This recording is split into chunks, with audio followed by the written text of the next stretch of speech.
We're at the halfway point of this season of PS2 Tuesdays this week, and this time I'm looking at another racer by the name of Shox.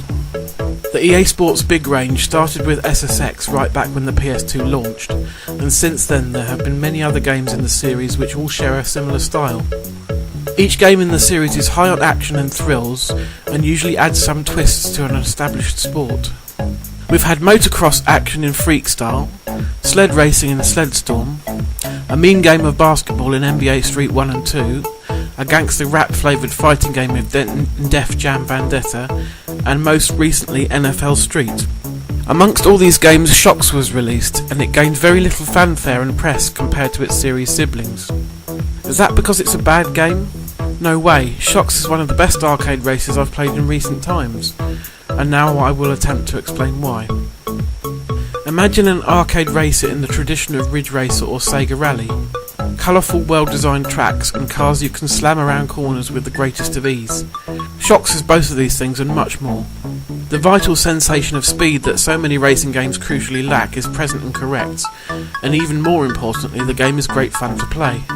It basically takes the idea of rallying, with the off-road courses and real cars that have taken part in the WRC over the years, and then throws the point-to-point time trial nature of the real thing out the window.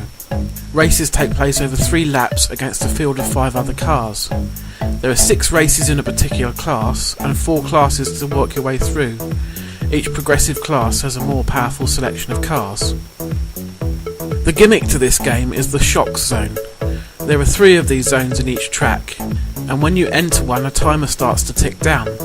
This time is divided into gold, silver and bronze sections, and the faster you are, the better the medal earned in that section.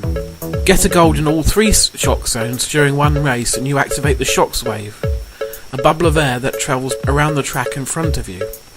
If you manage to catch up to it and drive in it, you'll get a huge increase in the amount of cash you earn. This cash can be used to either buy new cars outright or gamble to try to win them. Gambling starts off being very expensive and risky, but every time you lose a gamble the cost is halved, and the challenge is made slightly easier. So if you keep at it, eventually you will win, because the CPU driver will be driving so badly you can get out and walk and still beat him. This kind of removes the challenge of the game and makes buying the cars a pointless exercise when you can just keep gambling until you win them. Adding to the replay value of the game are the platinum cars, which are basically the same as the normal cars but with improved handling, speed and a nice shiny metallic paint job. Before you start a race, you can see what car you have to use on that particular track to get a platinum, and earning it involves getting 3 gold Shox zones with that car on that track. As well as the extra cars, there's another reason to earn platinums on the tracks. You have to earn at least 8 in order to open up the last 4 races in the Shox category and complete the game. Graphics are very good, fast, smooth, colourful and vibrant. Considering there are only 3 different environments spread over 28 tracks, there's a surprising amount of variety in the design of the tracks. You will pass golf courses, drive along a tropical beach and even down a toboggan run. The cars are solid, and there's even damage and dirt effects that gradually build up over the course of a race, although this doesn't affect your handling or performance in any way. The cars all look like their real life counterparts too, and they range from Lancia Deltas through Mitsubishi Lancers, Subaru Imprezas to the powerful B-Class cars that have been banned from the real sport. The music is excellent too, and really adds to the excitement during a race.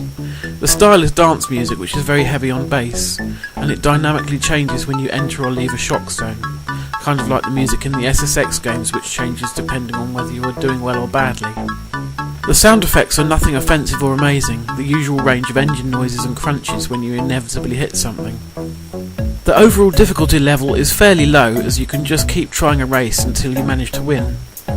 Some of the races took me a fair few tries though, mainly because the pack is always quite close behind you at all times.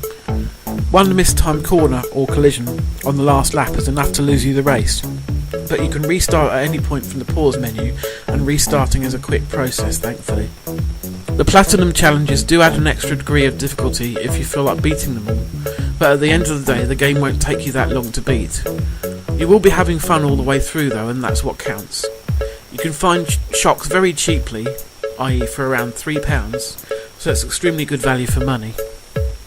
The only other thing to mention is the multiplayer mode, which is competently done, but can't compete with the likes of Burnout 3's Crash mode. The graphics are noticeably less detailed in this mode, the Shox zones are absent, and there's no music, but at least it maintains the 30 frames per second speed of the main game. Overall, I can really recommend Shox. It's the sort of game I would have happily put £1 coins in a few years ago when the arcades were still popular, and this sort of game is quite rare nowadays. It's not in the same league as something like Burnout 3, but if you've already finished that, then this is the next best thing. Go and track down a copy, I'm really glad that I did.